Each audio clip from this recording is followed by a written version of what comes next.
반가 안녕하세요. 박용덕입니다.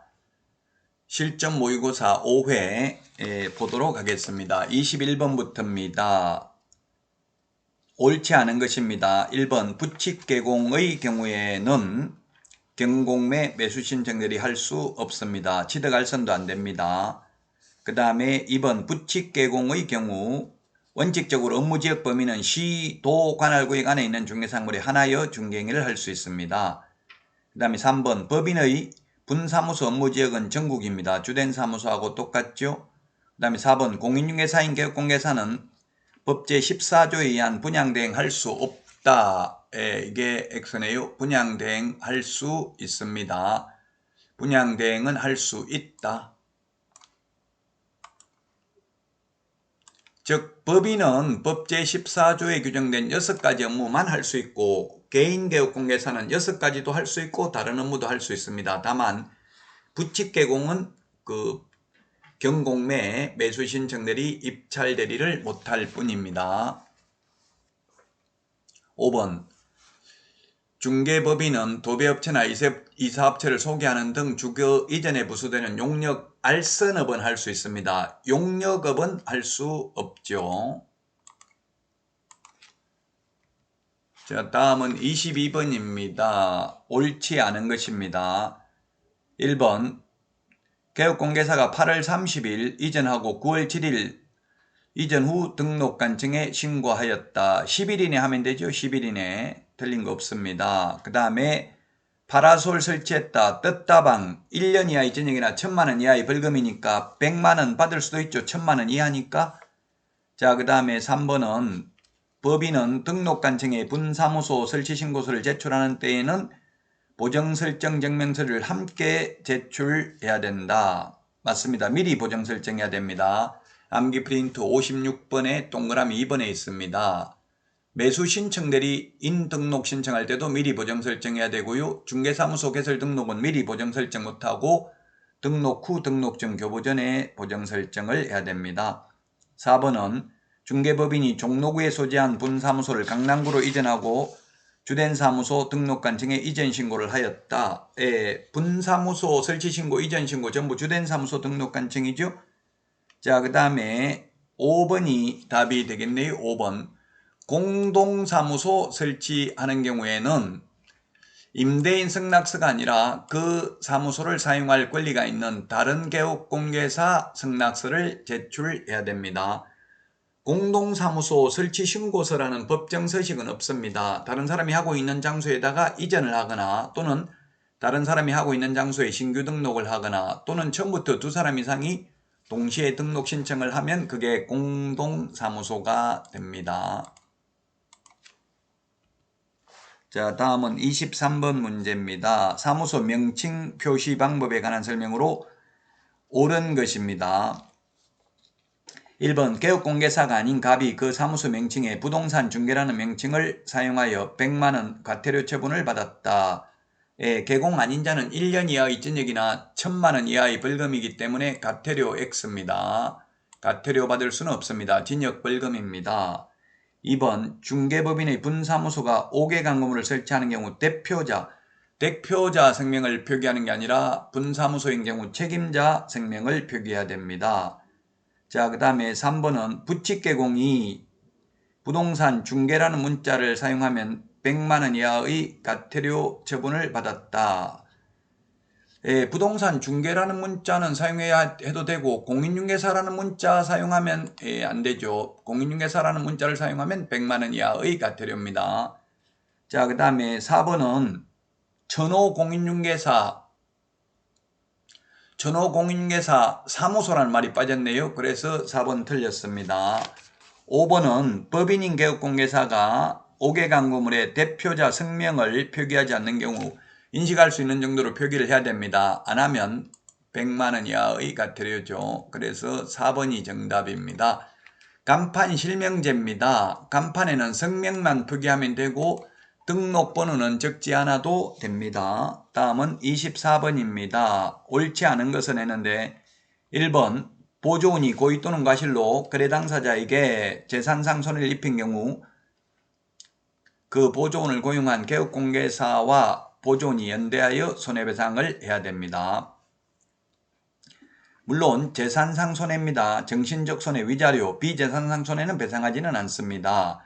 2번이 틀렸네요. 고용관계 종료 신고는 사후 10일 이내, 고용신고는 업무개시 전이죠.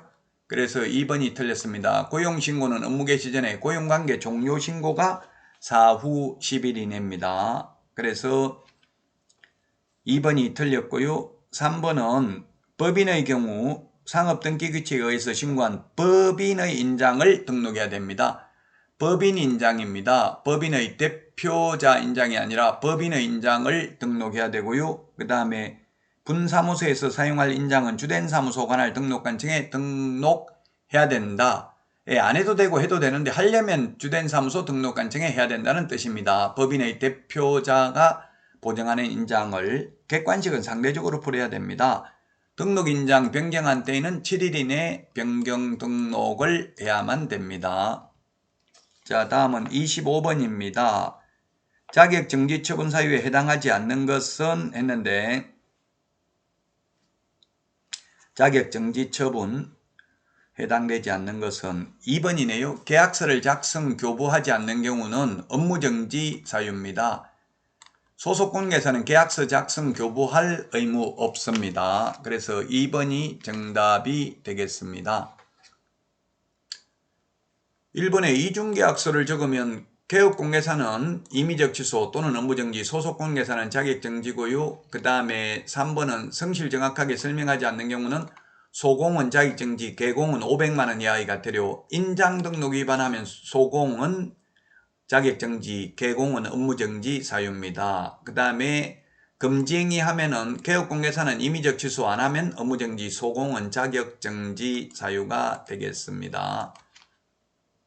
자, 다음은 26번 문제입니다. 행정처분 가장 옳은 것은 했는데 1번은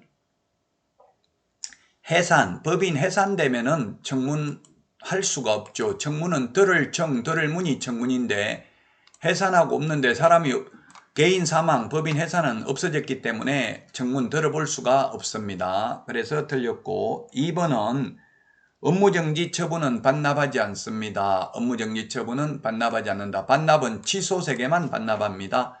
자격취소, 등록취소, 매수 신청 대리인 등록취소만 반납합니다. 자, 그 다음에 3번이 정답이 되겠네요. 등록 취소되면 3년 지나야 되는데 사망, 해산, 결격 사유, 등록 기준 미달로 등록 취소된 경우에는 등록 취소되고 나서 3년 지나야 된다는 규정을 적용받지 않습니다.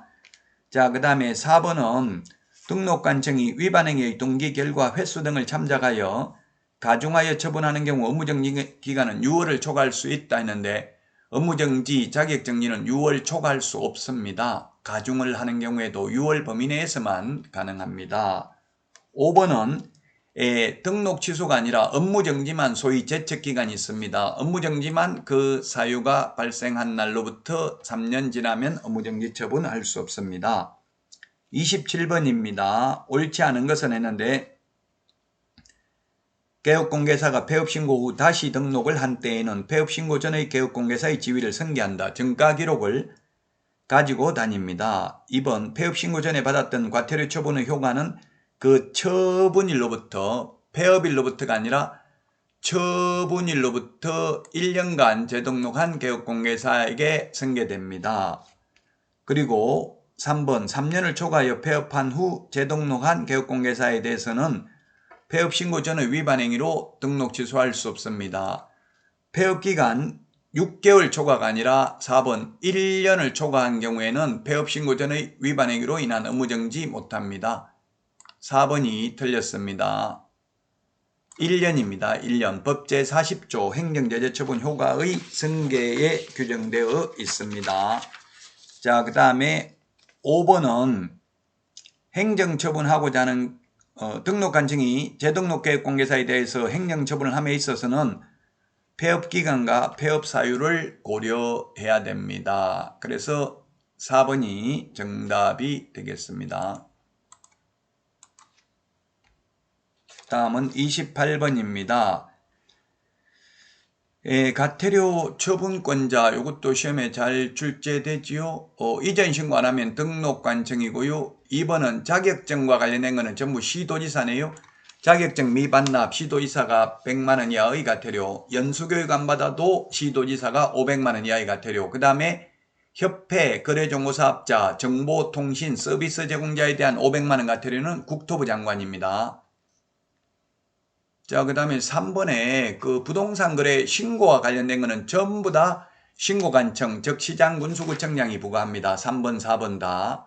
그 다음에 휴폐업 신고 위반하면 100만원 이하의 가태료 등록관청이 부과하고 6월 초과 무단휴업하면 임의적 등록 취소 사유에 해당됩니다. 제가 뿌린 자가 그들이라 이런 말을 했습니다. 처분권자와 변경권자는 똑같습니다. 29번 1년 이하의 징역이나 1000만원 이하의 벌금에 해당하는 것입니다. 1번 뜻다방 임시중개시설물 1년에 1000만원 맞네요. 니은 부정한 망고로 등록한 경우 부정한 망고로 자격 취득한 경우는 자격 취소 사유입니다. 자, 그 다음에 디귿은 부칙개공이 공인중개사 사무소라는 명칭을 쓰면 100만원 이하의 가태료고요. 리얼에 거래정보사업자가 거짓 정보 공개하면 1년에 1000만원 지정 취소할 수 있고요. 그 다음에 미음에 업무정지기간 중에 업무하면 절대적 취소입니다. 리얼에 미음이 그렇네요. 미음이 절대적 취소입니다. 자, 그래서 1년 이하의 징역이나 1000만원 이하의 벌금에 해당되는 것은 4번입니다. 4번. 이건 단순히 암기사항이 되겠죠. 1년 이하의 징역이나 1000만원 이하의 벌금. 차별적으로 공개하는 것. 거래정보사업자가 개업공개사한테 의뢰받은 정보를 공개하지 않는 경우 1년에 1000만원이 되겠습니다. 저는 암기를 유사, 이중, 양도, 임정, 비광, 매무, 수거 이렇게 말했습니다. 30번 경매에서 위험성이 가장 큰 것입니다. 1번이 정답이 되겠네요. 가장 위험한 것. 자, 가장 위험하지 않는 게 뭐가 있습니까?